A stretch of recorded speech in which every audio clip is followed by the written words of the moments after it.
उत्तम सेवा। सेवा का अर्थ खिदमत या टहल करनी होता है। जब हम किसी की खिदमत करते हैं तो उस खिदमत के पीछे अपना कोई स्वार्थ होता है। जब हम किसी अफसर की खिदमत करते हैं तो उसके पीछे हमारी इच्छा होती है कि यह हमारे किसी काम आएगा। जब कोई जीव गुरु घर जाकर दिल लगाकर सेवा करता है, उसके पीछे भी कोई स्वार्थ होता है।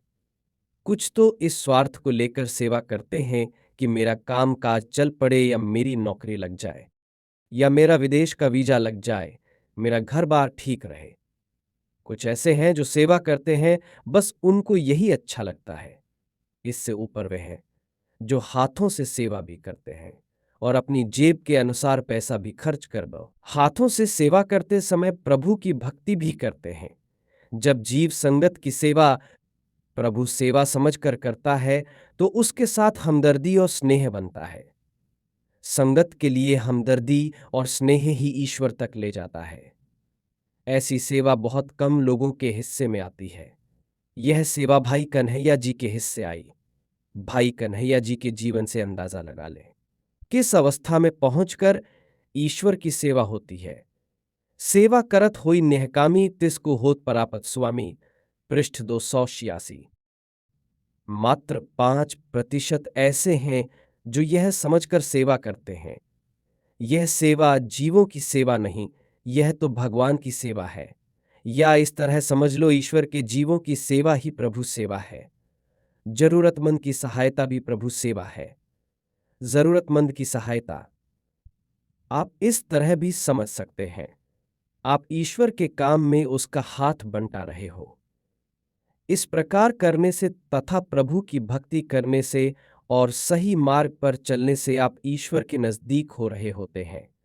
जो ऐसी सेवा करते हैं फिर उनके हर काम में ईश्वर स्वयं सहायक होता है।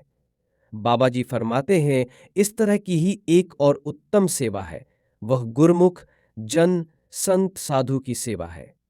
जो ईश्वर की इबादत में हैं, जो ईश्वर की हजूरी में हैं, परंतु ऐसे गुरमुख बहुत बड़े भागों से मिलते हैं और इनकी सेवा मिलनी भी बड़े भाग्यशाली की निशानी है। इसका लाभ यह है, आप एक गुरमुख की सेवा करते हो, आप उसकी बात समझने के लिए सेवा करते हो। जिसकी आप सेवा करते हो आपका उसके साथ संबंध बनना शुरू हो जाता है। सबसे अहम बात यह है कि आपस में हमदर्दी बननी शुरू होती है। फिर लगाव और विश्वास बनता है। ईश्वरीय तरंगों का सर्कल घूमना शुरू होता है। सेवा करने वाला चाहे गुरमुख को व्यक्ति समझकर सेवा करता है, तब महसूस करता है मुझे यह अच्छा लगता है या मैंने कुछ अच्छा करना है।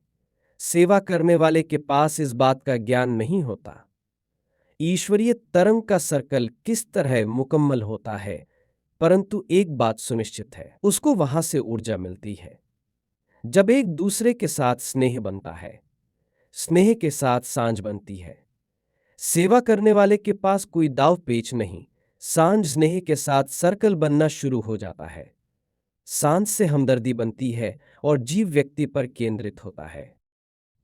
उससे उसका विश्वास और स्नेह जुड़ता है। सेवा करने वाले को यह नहीं मालूम कि ईश्वर क्या है, इस सेवा के पीछे सर्कल क्या है जिसकी आप सेवा करते हो।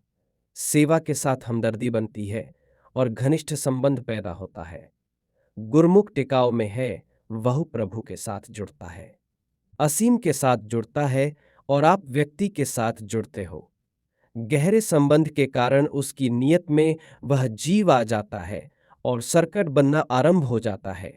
वह जीव ईश्वर नहीं, परंतु वह माध्यम होने का काम कर जाता है। इस माध्यम द्वारा उसके भीतर नाम का बीज बोया जाता है जो कभी नष्ट नहीं होता। ऐहा सेवा चाकरी नाम बसे मन आए, पृष्ठ 34। असीम के साथ जुड़े हुए की सेवा पर ईश्वर प्रसन्न होता है। गुरमुख जन ईश्वर के खास लोग होते हैं। जब आप ईश्वर के खास लोगों की सेवा करते हो तो ईश्वर कहता है, इसने मेरे खास लोगों का ख्याल रखा है, इसका ख्याल रखना मेरा दायित्व है। भगवान स्वयं आपकी सहायता के लिए उपस्थित हो जाता है। ऐसे वीडियो या बेहतर जानकारी के लिए नीचे दिए बटन पर क्लिक करें और चैनल को सब्सक्राइब करें।